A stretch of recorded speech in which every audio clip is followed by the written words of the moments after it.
What's going on, YouTubers? Guddang 775 back with another video. Today I'm doing a quick review of the LG G7. Okay, this is an extended 4-month extended review. I got this phone months ago. Alright, I'm supposed to do the review 7 days after, but I thought to myself, you can't really do a review on a phone. Okay, you got to take into account, like, you have to use the phone for a while because you got to take into account how much that phone is gonna slow down after time, and all phones slow down after time. Okay, if someone says a phone does not slow down after time, they're lying. Okay, God knows they're lying. But LG G7, okay, 4 months in, very minor slowdown. There's slowdown, but very minor. And it also helps that I have my UI is the Nova Launcher UI. Okay, and it helps smooth things by. Okay, the Nova Launcher, I mean, it helps. Okay, because LG's UI is not garbage, but it's crap. I don't know how else to say it. How nicely you say it. I mean, it's not bad. No, seriously, it's not bad. It's usable, but it's clunky. Okay, so that's why I like this smooth Nova Launcher. I've purchased the app years ago, and my Nova Launcher Pro, and it's fantastic. All right, I also turned the animations down to 0.5. You know, you go through your secret settings and whatnot. You turn the animations down, so this thing runs smooth. Okay, multiple apps open. Let's go. Multiple screens open. And it's fairly smooth. I mean, it's really smooth for what it is. Okay, I'm shocked LG put out a phone like this. Well, actually, all smartphones are getting that way now, mainly due to the processor inside, Snapdragon 845, 4 or 6 gigabytes of RAM, depending where you get it. See, the battery life, that's okay. I consistently get about 4.5–5 hours battery life, which is a B plus. In my opinion, for me to give out like an A in battery life, it'd have to be getting me consistent 6-hour screen on time. This doesn't reach it. Okay, the LG G7, sometimes I use my phone so much I need to charge it like at 8 o'clock at night, and that's it has, for me to get an A, it has to last all day, 6 o'clock in the morning, 12 o'clock at night. Okay, screen on time. So, for what I do with it, it's, you know, I put it through its paces. You know, I watch videos here and there. I check my social media accounts and whatnot. Check my emails. I do pretty much everything on my phone. Okay, I rarely use my computer for checking social media and whatnot. I only use my computer for video editing or gaming. That's it. I don't go on my computer and do social media stuff. I don't watch videos on my PC. I do them here. So 4.5–5 hour screen on time, and the brightness of this phone. Okay, the screen, it looks really good. The colors pop, not as much as like a Samsung phone where they got that beautiful OLED screens and they just look really good. But the IPS panel on this LG G7 looks really good. Plus, it gets really bright. Okay, this is about 30% brightness right there. Let's turn it up, 100% brightness. See how bright that gets? Now, if you're outside and that's not enough, okay, 100% brightness is pretty much good enough to be outside on a sunny day. But if it's extremely bright and you need to check something really quick, now you can always hit that brightness mode right there, the bright button. You can make the screen brighter than it is for a few minutes at a time, and you see how much brighter that got. Look at that. I mean, the camera doesn't do justice. It's really bright. I'm gonna turn it. It's called boosted. Now, the screen is good, and the minimum brightness. Let me talk about the minimum brightness. Okay, I have a thing called the slap test where I lie in bed with my wife at night. You know, we're about to go to bed. If this phone is too bright at minimum brightness, okay, because my wife's very sensitive to light. Okay. If it's too bright, I get slapped, okay? Because I like to browse my phone. You know, everyone likes to browse their phone before they go to sleep. So I am there on my phone, you know, searching, browsing, answering social media posts, and I got it down to 0% brightness. And this thing gets pretty dim for its most part. You know, surprising, it gets really bright and it gets really dim. and it doesn't really hurt the eyes when you're at 0% brightness and you're looking at it in the dark. And my wife doesn't slap me because it's not bright enough for her to get annoyed, so that's a plus. Okay, a lot of people don't like to talk about minimum brightness. I do, because I get slapped for it, okay, if it's too bright. Now, let's see, what else? Oh, let's touch on the cameras, okay?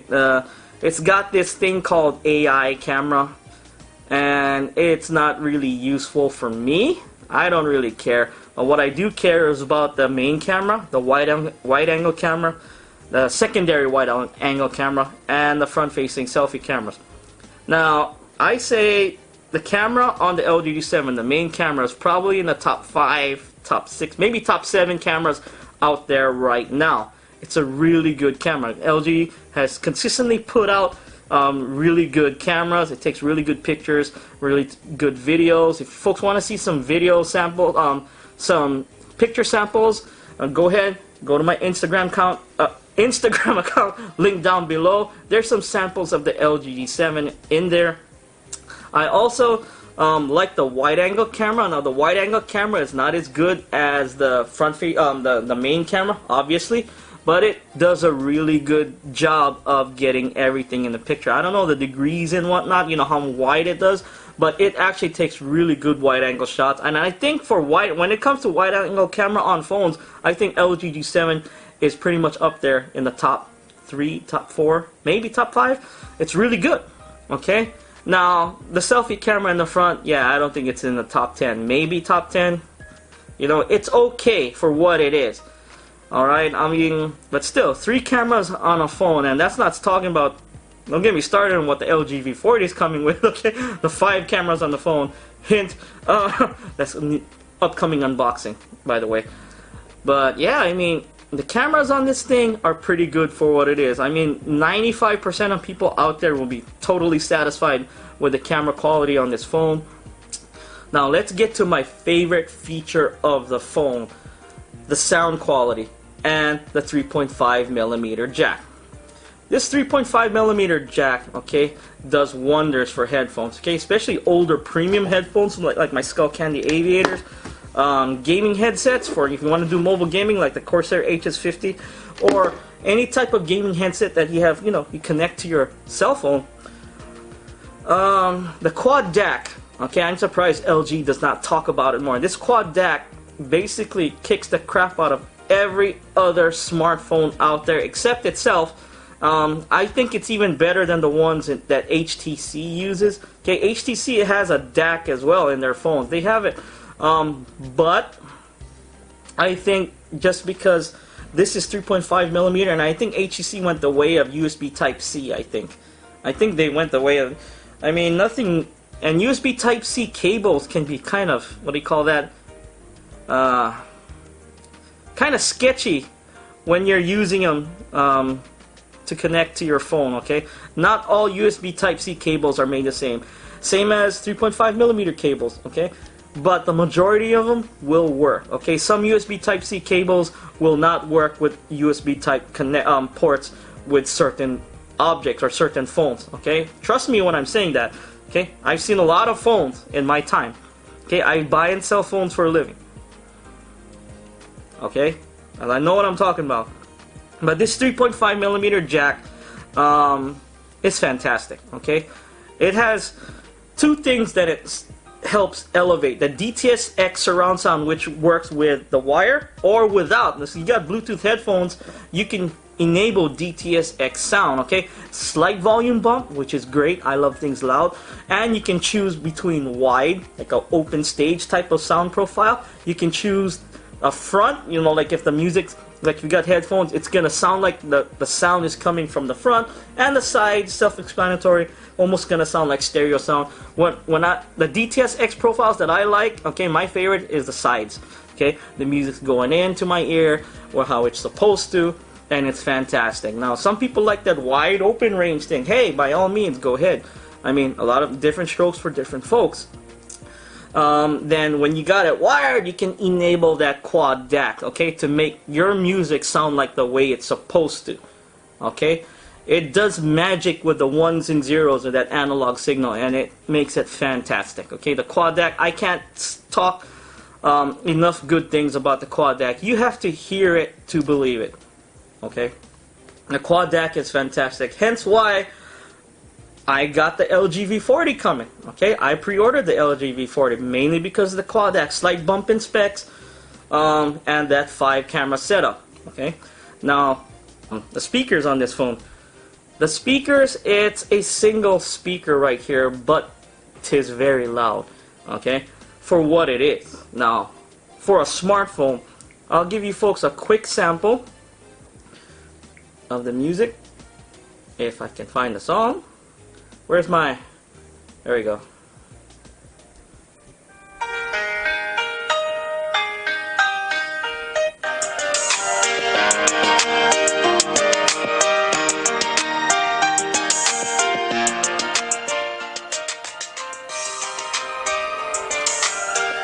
Now, what I found is that if you put the phone down on a flat table or a surface, it actually kind of blasts the sound outward, and it makes it sound a little bit louder.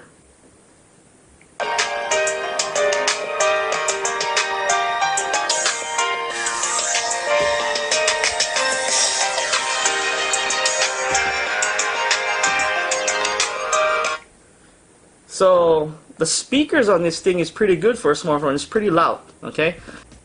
But yeah, that was my LG G7 4-month extended review. For the most part, this phone is fantastic, okay? A little bit too expensive at launch, okay? If this was a $500-600 phone at launch, it would have done better at launch. It would have done more sales. Not as much as Samsung and iPhone, because the popularity of those phones are just out. It's just staggering, but it would have done fairly well, okay? It would have done better against phones like OnePlus and whatnot if it remained in that $500-600 range. The thing is about LG phones, here's a little tip, okay? When they first come out, if you pre-order them, usually you're going to get them at a discount, okay? Like me, I went to pre-ordering my LG V40 through Verizon, okay? It's $980, but when it's first...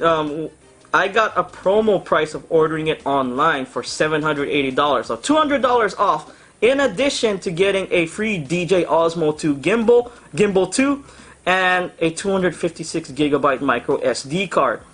So I love the fact that they give you a $130, $140 gimbal along with the 256GB micro SD card, which is going to go into my Nintendo Switch. Alright?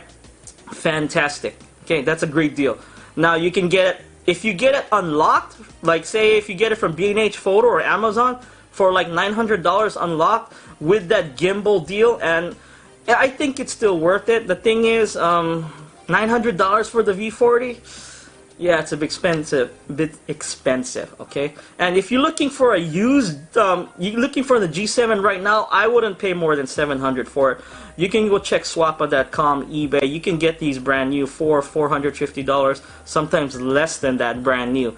Okay, if you're getting a used phone, you can get it for about $300 to $350. Okay, on Swappa, Craigslist, wherever. Okay, be smart when you're searching for phones. Look around. Okay, search eBay, Swappa. Swappa is like one of the best places to go for getting smartphones on the cheap.